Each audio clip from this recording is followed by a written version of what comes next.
Hello friends, स्वागत है आपका आपके अपने यूट्यूब चैनल SPM क्लासेस पर।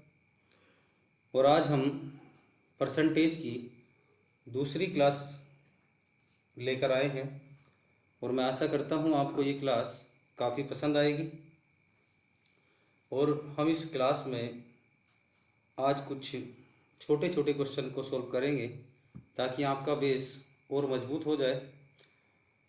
और इसी तरह से हम इसका लेवल बढ़ाते चले जाएंगे और हम इसमें SSC GD 10+2 CGL UP police constable UPSI वगैरह बैंक PO तक के एग्ज़ाम को मैं इसमें आपको कवर कराऊंगा और मैं आशा करूंगा कि आपको ये क्लास काफ़ी पसंद आए।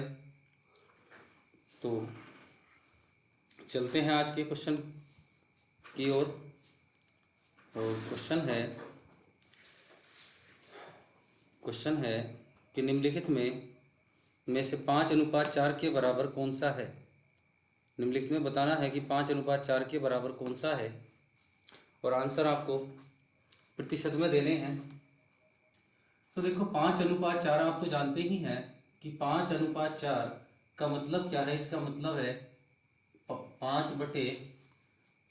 है 5/4।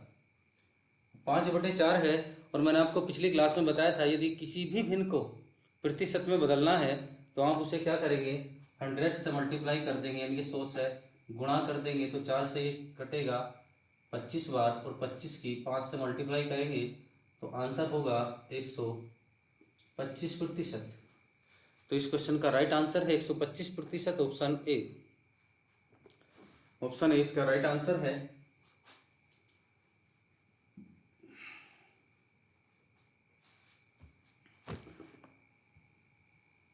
नेक्स्ट क्वेश्चन है, एक भिन्न के अंश में 150% की वृद्धि और हर में 300% की वृद्धि की जाए तो परिणामी भिन्न 5/18 है। तो मूल भिन्न क्या है।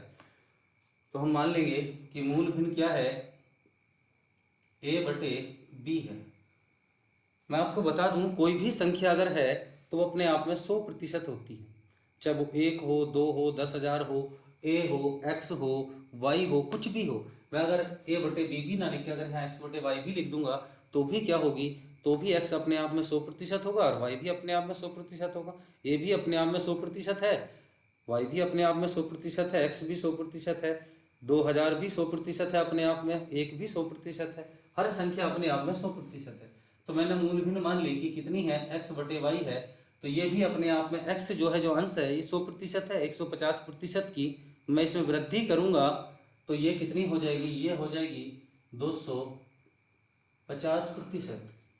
ये भी हर जो है अपने आप में ये भी 100% है। अगर मैं इसमें 300% की वृद्धि करूंगा तो ये हो जाएगी 400%। और ऐसा करने के बाद भिन्न कितनी प्राप्त होती है, 5/18 प्राप्त होती है। तो इसकी कैलकुलेशन करेंगे, मूल भिन्न निकालनी है। तो मूल भिन्न का मतलब है कि X/Y निकालना है कि कितना होगा। तो परसेंटेज से परसेंटेज कैंसिल, 0 से 0 कैंसिल होगा, 5 से ये 1 बार, 5 से ये 5 बार, इस 5 से ये 8 बार कैंसिल होगा और 2 से ये 4 बार कैंसिल होगा, 2 से ये 9 बार कैंसिल होगा। 4 की इधर मल्टीप्लाई करेंगे तो X/Y बराबर कितना होगा, 4 की 1 में मल्टीप्लाई 4/9। 4/9 हमारा राइट आंसर होगा, यानी कि ऑप्शन ए हमारा राइट आंसर है। जो ऑप्शन ए है वो राइट आंसर है।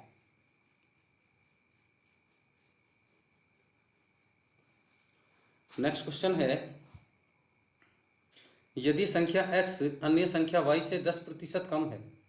जो संख्या x है वो अन्य कोई संख्या है y उससे 10% कम है और संख्या y 125 से 10% अधिक है। क्वेश्चन में कहा गया है जो संख्या y है वो 125 से 10% अधिक है। अब पहले तो ये देखना है कि संख्या जो y है वो कितनी है। तो जो संख्या y है भाई 125 से 10% अधिक है, तो 125 तो होगी और मैं 125 का 10% निकाल लूँगा, 10% ज्ञात करूँगा। शायद ऊपर लिखा गया है, सॉरी। अगर मैं संख्या y निकाल लूँगा तो 125 से 10% अधिक है, तो 125 का 10% कितना होगा। आप जानते हैं, मैं पिछली क्लास में आपको बता चुका हूँ कि 10% का मतलब है 10% का मतलब है 1/10।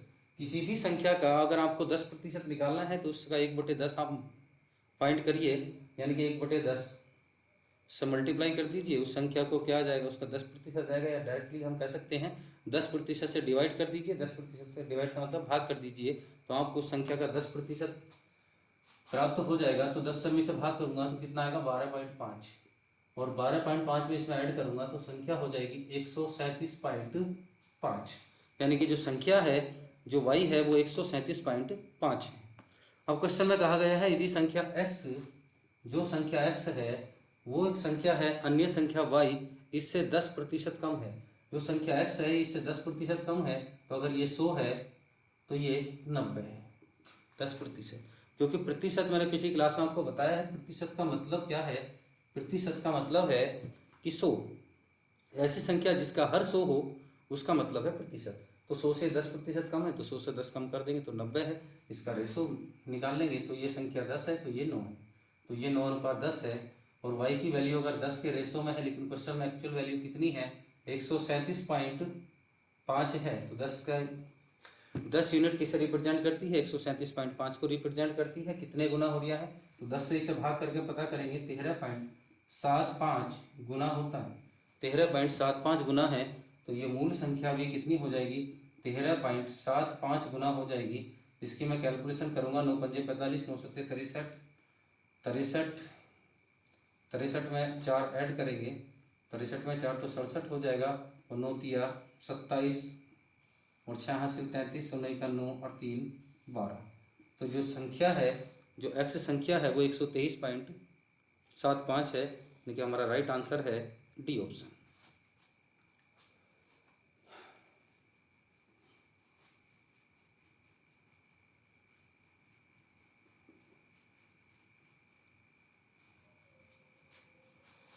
नेक्स्ट क्वेश्चन है, संख्या 30 संख्या 40 का कितने प्रतिशत है।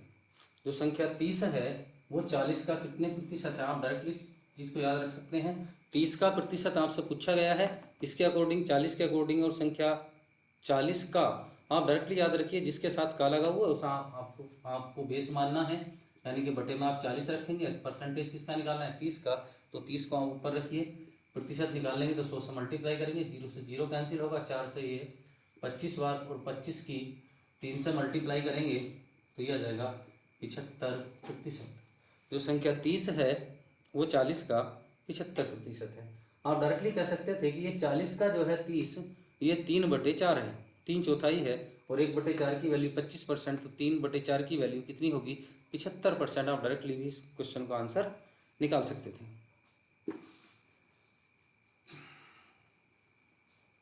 नेक्स्ट क्वेश्चन है, यदि y का x% बराबर 80 का 4/5 है तो x y का मान क्या है। y का x%, तो इसका मतलब है y का मतलब है मल्टीप्लाई x% का मतलब है x/100, x/100 ये बराबर है 80 का 4/5। तो 5 से आप इसे कैंसिल आउट कर सकते हैं 16 बार, तो x की y में मल्टीप्लाई तो कितना होगा xy, 100 की 16 में 1600, 1600 की 4 में मल्टीप्लाई करूंगा तो कितना आ जाएगा 6400। आपका राइट आंसर है, ठीक है, ऑप्शन नंबर डी।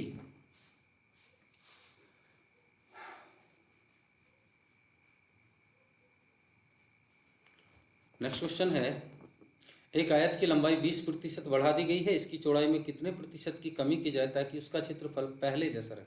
देखो, आप किसी भी संख्या को पहले जैसा रखना चाहें, या किसी के क्षेत्रफल को पहले जैसा रखना चाहें, किसी के खर्चे को पहले जैसा रखना चाहें, तो उसके लिए मैं आपको 2-3 टाइप बताता हूँ, और मैं आशा करता हूँ आपको ये काफ़ी पसंद आएगा।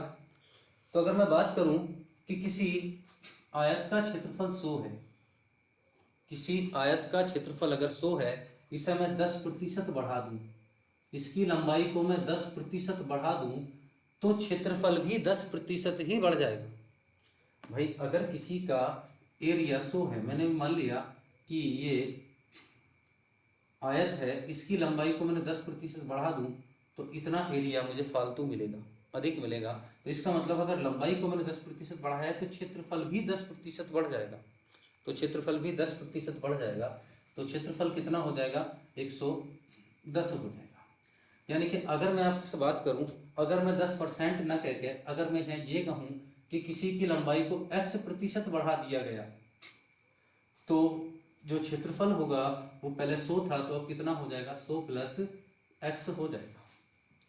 तो उसने कहा है क्षेत्रफल पहले जैसा रहे, तो क्षेत्रफल अगर मुझे पहले जैसा रखना है तो कितने की कमी करनी पड़ेगी, x की। इसमें से x कम कर दूंगा तो 100 हो जाएगा। तो लेकिन क्वेश्चन में पूछा है प्रतिशत कमी, बताइए कितनी कमी करनी पड़ेगी। चौड़ाई में जो कमी करनी पड़ेगी, क्वेश्चन में चौड़ाई में पूछ लिया है कि चौड़ाई में प्रतिशत कमी कितनी होगी। चौड़ाई में प्रतिशत कमी को पूछा गया है, तो कितने की कमी की जाएगी, x की। और किससे की जाएगी, अपॉन में 100 plus x, 100 plus x. Percentage निकालना है तो गुणा 100। तो आप देखिए इतने की कमी करनी पड़ेगी। अब लेकिन इससे मैं दूसरा कहूँ कि अगर किसी का एरिया 100 है और इसकी मैं लंबाई को x% घटा दूँ, इसकी लंबाई को मैं x% घटा दूँ, तो एरिया भी x% घट जाएगा, यानी कि एरिया हो जाएगा 100 माइनस एक्स। अब मुझे क्षेत्रफल पहले जैसा रखना है तो कितनी वृद्धि करनी होगी, या माइनस एक्स से मुझे 100 बनाना है तो इतना ही x जोड़ना पड़ेगा। x जोड़ूंगा तो कितनी प्रतिशत की वृद्धि, जो चौड़ाई में वृद्धि होगी, चौड़ाई में प्रतिशत वृद्धि कितनी होगी। चौड़ाई में अगर मैं प्रतिशत वृद्धि की बात करूं तो चौड़ाई में x की वृद्धि करनी होगी, और किस में करनी होगी, 100 माइनस एक्स में। परसेंटेज निकालना है तो गुणा 100। इतने प्रतिशत की वृद्धि करनी होगी चौड़ाई में। तो आप अब इस फॉर्मूले को आप कंबाइन कर सकते हैं, इससे और इससे। देखिए इसमें भी 100 गुणा एक्स है और इसमें भी 100 गुणा एक्स है। तो अगर प्रतिशत में पूछे एक भुजा को बढ़ा रिया हो, दूसरी को घटा रिया हो, या किसी का खर्चा पहले जैसा रखना हो, किसी की संख्या का मान पहले जैसा रखना हो, तो आप देखिए इसमें भी 100 एक्स है, इसमें भी 100 एक्स है, यानी कि 100 गुणा एक्स है, और इसमें क्या है 100 प्लस एक्स है, इसमें 100 माइनस एक्स है। तो मैं दोनों चीज लिख देता हूँ, 100 प्लस माइनस एक्स। इतने प्रतिशत की कमी होगी या वृद्धि होगी। टोटल या तो कमी होगी, मैं लिख देता हूँ यहाँ कमी होगी, या वृद्धि होगी। अब आप समझ सकते हैं कि अगर एक भुजा बढ़ाया है तो इसमें दूसरी भुजा में कमी करनी होगी, अगर एक भुजा को घटाया है तो दूसरी में वृद्धि करनी होगी। लेकिन क्वेश्चन में दिया है कि यहाँ क्या होना चाहिए, अगर बढ़ा रिया है, क्वेश्चन वृद्धि कर रहा है तो आप प्लस का चिन्ह लगाएंगे ऑप्शन में, और अगर कमी कर रहा है तो आप माइनस का चिन्ह लगाएंगे, आप माइनस का चिन्ह लगाएंगे इसमें। अब आप देख सकते हैं, जैसे मैं एक क्वेश्चन आपके सामने लिखता हूं कि यदि किसी की कोई भी आयत है, उसकी लंबाई को 10% बढ़ा दिया गया, तो चौड़ाई में कितने प्रतिशत की कमी की जाए। अब चौड़ाई में कितने प्रतिशत की कमी की जाए, तो प्रतिशत कमी आपसे पूछा गया है, आप सूत्र में डायरेक्टली लिख सकते हैं 100 गुणा 10, 100 गुणा 10 अपॉन 100 प्लस 10 आएगा। वृद्धि की गई है क्योंकि क्वेश्चन में वृद्धि कर रहा है, तो जब क्वेश्चन में वृद्धि करेगा तभी तो चौड़ाई में कमी करेगा। तो 100 प्लस 10 कितना हो जाएगा, 110। 0 से 0 कैंसिल होगा, 11 से 100 को भाग करूंगा तो 9 भागफल आएगा, एक शेष बचेगा और बटे 11%। कितने प्रतिशत की कमी की जाएगी। ठीक है, एक तरीका तो आप ये देख सकते हैं, और दूसरा तरीका क्या है, क्वेश्चन के अकॉर्डिंग करेंगे।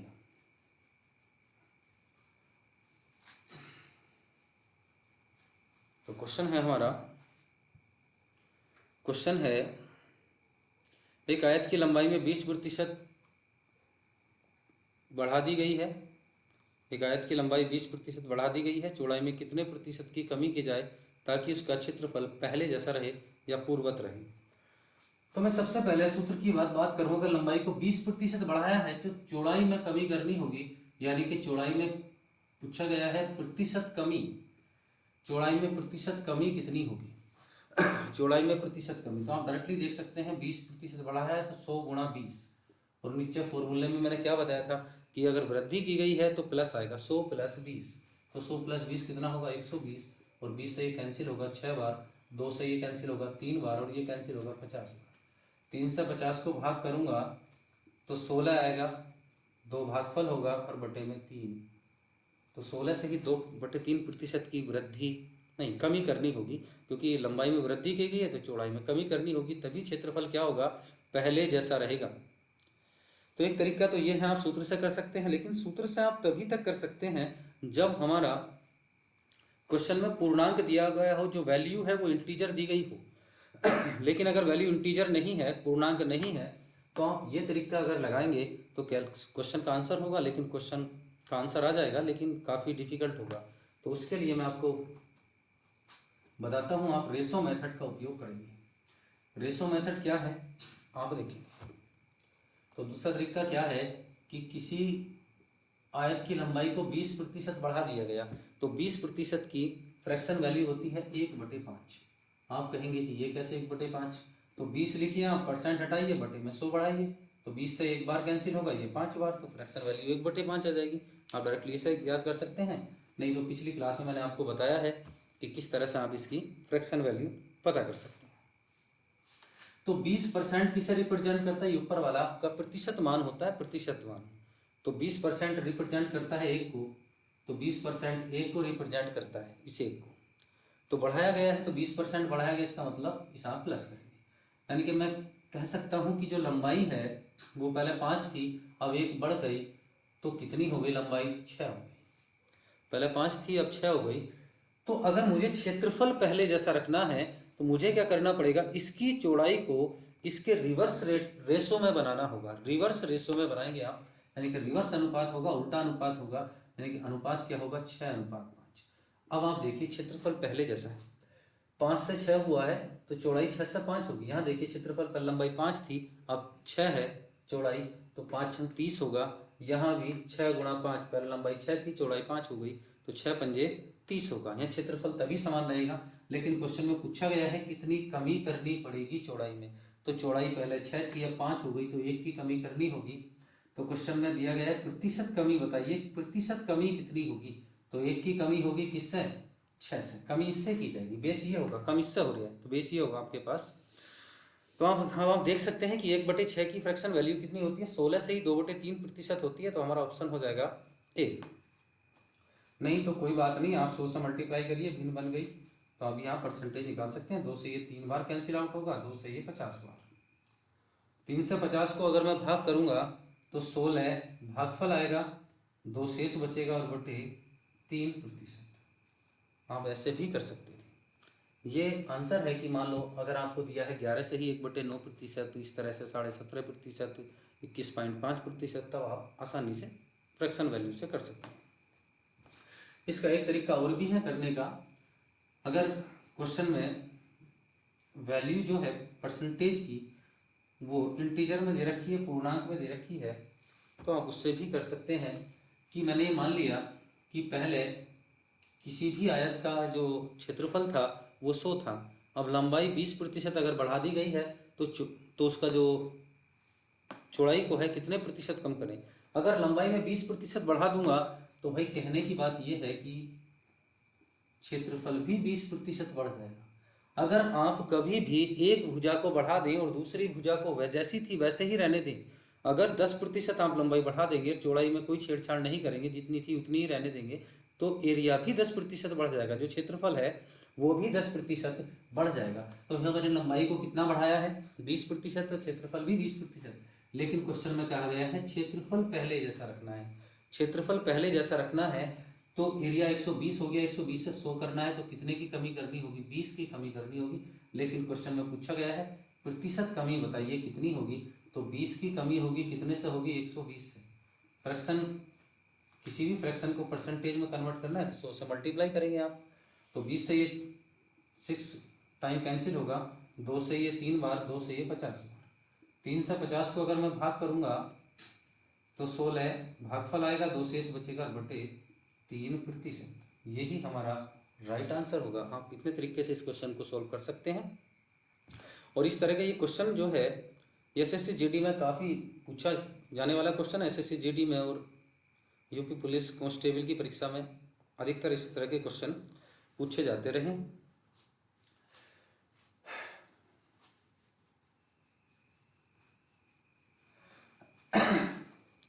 नेक्स्ट क्वेश्चन की ओर चलते हैं। नेक्स्ट क्वेश्चन है, यदि ए का वेतन बी के वेतन से 30% कम है। जो ए का वेतन है वो बी के वेतन से 30% कम है। अगर मैं ए का वेतन बी के वेतन से ये 30% कम है, ए का वेतन 30% कम है, अगर मैं इसे 100 मान लेता हूं तो ये 30% कम है, ये कितना होगा, 70। क्योंकि प्रतिशत का मतलब है 100 से किसी वैल्यू को कम या अधिक करना ही परसेंटेज कहलाता है। कि अगर मैं इसे 30 कम कर रहा हूँ तो ये 70 हो जाएगा, 100 से मुझे 30 बढ़ाना हो तो 130 हो जाएगा। ठीक है, 100 को आपको बेस मान के चलना है। तो उसने क्वेश्चन में क्या कहा गया, देखते हैं। 0 से 0 कैंसिल हो गया, तो ये हो गया 7:10। क्वेश्चन में कहा गया है जो बी का वेतन है ए के वेतन से कितने प्रतिशत अधिक है। तो पहले हम देखेंगे इससे अधिक कितना है। तो कितना अधिक है, 3 अधिक। तो 3 अधिक है, लेकिन क्वेश्चन में प्रतिशत अधिक पूछा गया है कि आप बताइए क्वेश्चन में प्रतिशत अधिक कितना है। तो 3 अधिक है इससे, 7 से। आप जानते हैं मैंने पिछली क्लास में आपको बताया था 1/7 की वैल्यू 14 से ही 2/7 होती है। तो 3/7 की वैल्यू 14 से ही 2/7 का 3 गुना करेंगे तो 4 42 से 2 6, यानी कि 42 सही 6/7% आपका आंसर होगा। लेकिन अगर आप कैलकुलेशन करना चाहते हैं तो मल्टीप्लाई करिए 100 से परसेंटेज में बनाने के लिए। ऊपर हो जाएगा 300, 300 को 7 से भाग करूँगा तो 42 भागफल आएगा, 6 शेष बचेगा और बटे 7%। आपका राइट आंसर होगा डी ऑप्शन, इनमें से कोई नहीं।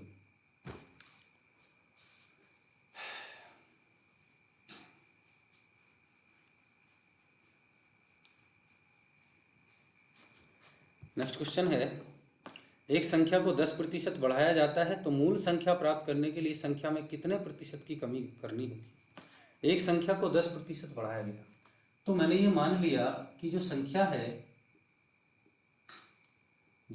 है वो 100 है, संख्या 100 है। अब इसे 10% बढ़ा दिया गया। अगर मैं इसे 10% बढ़ा दूंगा तो 100 का 10% 10 होता है, तो 10% बढ़ा दूंगा तो संख्या 110 हो जाएगी। अब इसका रेशो ज्ञात करेंगे। 0 से 0 कैंसिल होगा तो ये संख्या 10 थी, अब कितनी हो जाएगी, 11 हो जाएगी। अब संख्या 11 हो जाएगी। तो वो कह रहा है कि मूल संख्या प्राप्त करने के लिए हम इसमें कितने प्रतिशत की कमी करें। तो 11 से अगर मुझे 10 करना है तो कितने की कमी करनी होगी, 1 की। लेकिन क्वेश्चन में पूछा गया है कि प्रतिशत कमी बताइए, तो 1 की कमी होगी, कितने से होगी, 11 से। कमी के लिए बेस ये होगा, क्योंकि कमी हमेशा अधिक संख्या से ही करेंगे, तो बेस ये होगा। तो आप जानते हैं 1/11 की फ्रैक्शन वैल्यू क्या हो, परसेंटेज वैल्यू क्या होती है, 9 से ही 1/11 हमारा ऑप्शन हो जाएगा ए। लेकिन अगर आप कैलकुलेशन करनी है तो 100 से मल्टीप्लाई करिए आप इसे परसेंटेज में बदलने के लिए, ऊपर 100 हो जाएगा और 100 को 11 से भाग करेंगे तो 9 भागफल आएगा, एक शेष बचेगा और बटे 9%। हमारा right answer A option.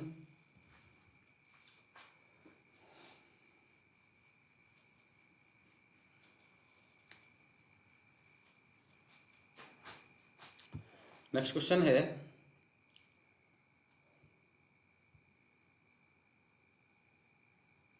Next question है 218.75 का 496 किसके बराबर होगा। तो क्वेश्चन बहुत अच्छा क्वेश्चन है। आप जानते हैं 218.75 यानी कि 75% का मतलब होता है मल्टीप्लाई, और ये 496। अभी मैं इसके बारे में आपको बताऊं कि मैंने पिछली क्लास में आपको बताया था कि आपको निकालना है, ज्ञात करना है 218.75% की वैल्यू। तो आप इसे लिख सकते हैं 200% प्लस 18.75%। 18.75%। आप जानते हैं 100% 1 के बराबर होता है, तो 200% 2 के बराबर होगा और प्लस ये 6.25 का 3 गुना है। आपको मैंने बताया था पिछली क्लास में कि जो 6.25% है उसकी फ्रैक्शन वैल्यू होती है 1/16। 1/16 और 6.25% का ये कितने गुना है, 3 गुना है। तो इसकी फ्रैक्शन वैल्यू अगर 1/16 है तो इसकी फ्रैक्शन वैल्यू कितनी होगी, 3/16। 16 दूनी 32 और 3 कितना हो जाएगा, 35/16 हो जाएगा। इसकी जो फ्रैक्शन वैल्यू होगी वो 35/16 होगी। इतना आप डायरेक्टली लिख सकते थे, इतनी कैलकुलेशन की आवश्यकता आपको नहीं है। आपको तो बस डायरेक्टली ही लिखना है भाई। इससे मैंने दोनों को जोड़ा 200% और 18.75%। आप इसे डायरेक्टली समझिए कि ये 200% 2 के बराबर होगा, 18.75 6.25 का 3 गुना है, 6.125 की फ्रैक्शन वैल्यू 1/16, इसका 3 गुना है 3/16। तो 2 + 3/16 16 दूनी 32 और 3 35/16 आप डायरेक्टली लिख सकते थे, गुणा 496। 16 से इसे डिवाइड करिए, 16 के 48, 16 × 16, 1 पंजे 5 होता है, इनके इकाई अंक 5 होगा और इकाई अंक 5 एक ही ऑप्शन में है, ए ऑप्शन में 1000 85। तो राइट आंसर है हमारा 1085, यानी कि ऑप्शन ए। ऑप्शन ए हमारा राइट आंसर।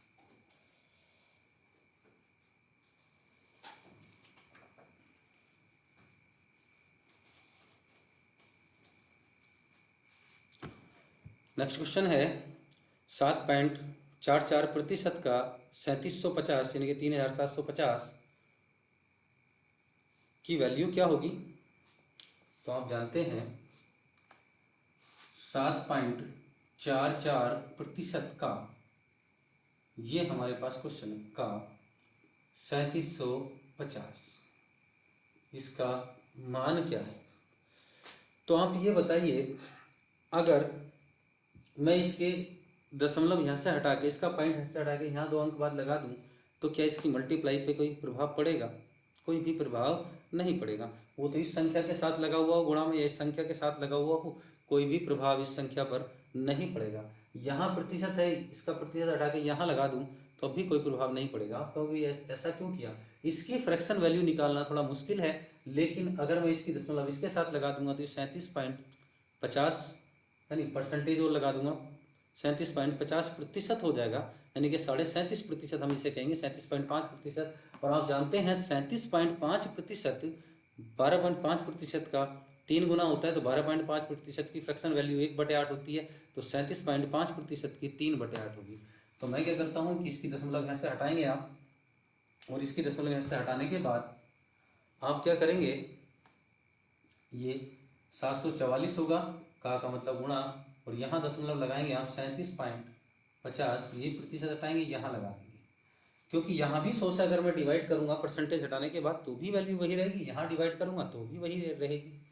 तो आप जानते हैं 744 गुणा इसकी फ्रैक्शन वैल्यू कितनी हो जाएगी, 3/8, क्योंकि मैंने अभी आपको बताया 12.5% किसके बराबर होता है, 1/8, लेकिन ये है 37.5%, तो ये इसका 3 गुना है, तो ये भी इसका 3 गुना हो जाएगा, तो ये हो जाएगा 3/8। तो हम डायरेक्टली लिख सकते थे, तो 8 9 72 और 8 3 24 और 3 3 9, 3 9 27, तो 279 यानी कि 279 हमारा राइट आंसर है।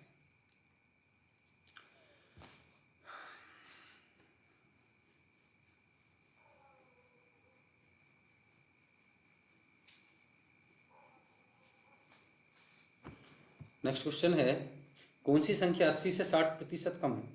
अब कोई भी संख्या 80 से अगर 60% कम है तो 80 अपने आप में कितना है, 80 अपने आप में 100% है। मैंने अभी आपको बताया कोई भी संख्या अगर है तो वो अपने आप में 100% होती है, तो 80 भी अपने आप में 100% है। क्वेश्चन में कहा गया है 60% कम है, तो 60% आप घटा दीजिए, तो संख्या कितनी रह जाती है, संख्या रह जाती है 40%।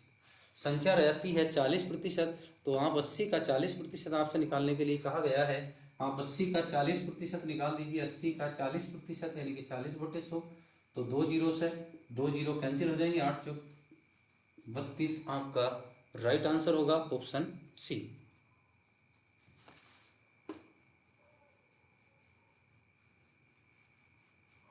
नेक्स्ट क्वेश्चन है आपका 0.05 20 का कितने प्रतिशत कम है? तो क्वेश्चन में कम नहीं है, क्वेश्चन गलत टाइप हुआ है, क्योंकि कम अगर करेंगे तो बहुत डिफ़िकल्ट कैलकुलेशन होगी, इतनी डिफ़िकल्ट कैलकुलेशन कभी एग्जाम में आपको देगा नहीं। तो ये प्रतिशत कम नहीं है, केवल वो क्वेश्चन में है कि 0.05 20 का कितने प्रतिशत है। ये शायद त्रुटि हो गई है, कुछ गलती हो गई है टाइपिंग करते हुए। तो कभी भी आपको प्रतिशत निकालना है, रिक्वायर्ड प्रतिशत, तो जिसके साथ का लगा हुआ है उसे आपको बेस मान लेना है। और परसेंटेज किसका पूछा गया, 0.05 कितने प्रतिशत है, तो इसे आप ऊपर रखिए 0.05। अब ये बन गई भिन्न, तो भिन्न को परसेंटेज में कन्वर्ट करने के लिए आप 100 से मल्टीप्लाई करेंगे, और इसके पॉइंट कैंसिल होगा तो नीचे 100 आ जाएगा, अपन में 100 से 100 कैंसिल, 5 से ये 1 बार, 5 से ये 4 बार, और इस 4 से मैं इस 1 को डिवाइड करूंगा तो 0.25 हो जाएगा, यानी कि 0.25% आपका राइट आंसर है। 0.25 आपका राइट आंसर।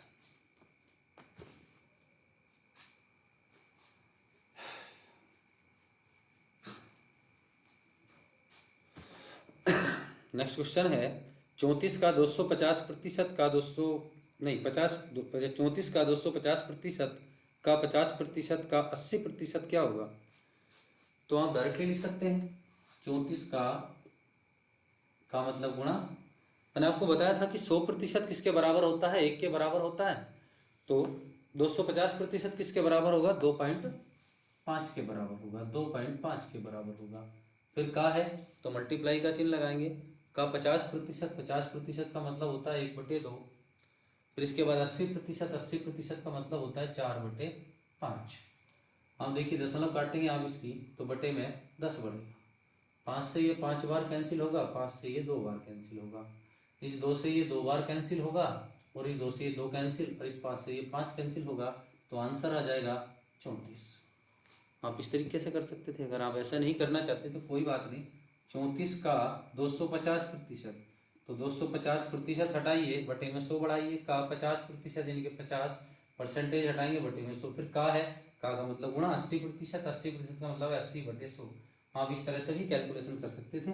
तो 0 से 0 कैंसिल, इस 0 से 0 कैंसिल, इस 0 से ये 0 कैंसिल, 5 से ये 2 बार कैंसिल, 2 से ये 4 बार कैंसिल, और 25 से ये 4 बार कैंसिल, और 4 से ये 4 कैंसिल।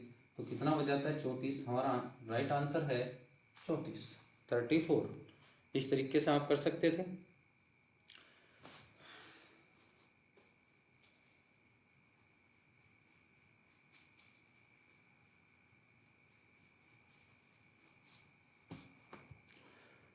नेक्स्ट क्वेश्चन है 192 का 12.5% बराबर x का 50%। तो अभी मैंने आपको बताया था एक 12.5% की जो फ्रैक्शन वैल्यू होती है वो होती है 1/8, और 50% की होती है 1/2। आप जानते हैं पिछली क्लास में मैं आपको इस बारे में समझा चुका हूँ। 192 का 12.5% का मतलब है 1/8, और x का 50% का मतलब है 1/2। 2 से ये कैंसिल होगा 4 बार, और 4 से कैंसिल होगा, 4 × 16, 4 × 12, 4 × 16 यानी कि 4 × 8 = 32, 3 बचेगा, 4 × 8 = 32। इधर बचा है x और इधर बचा 48, तो 48 की 1 में गुणा करूंगा तो 48 ही आएगा। तो राइट आंसर है 48।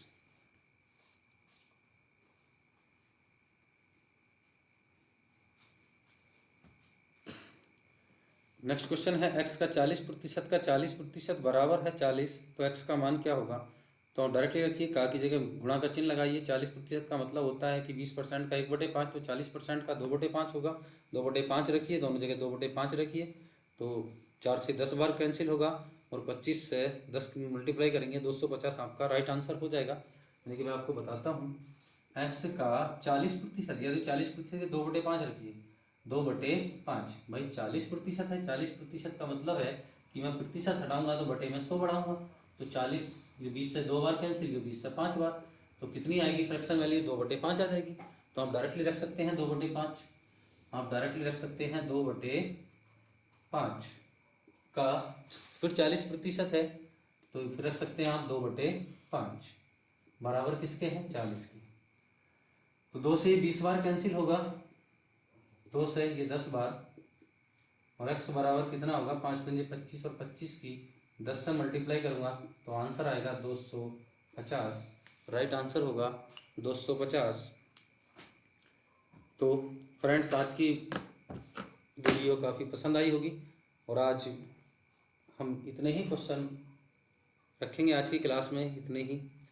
अगली क्लास में हम और अच्छी वैरायटी के क्वेश्चन आपको लेकर आएंगे, और मैं आशा करूँगा आज की क्लास आपको काफ़ी पसंद आए, और इसमें हम काफ़ी अच्छे वैरायटी के क्वेश्चन अगली क्लास में लेकर आने वाले हैं। और आप हमारे चैनल को सब्सक्राइब करिए और वीडियो को लाइक करिए। धन्यवाद।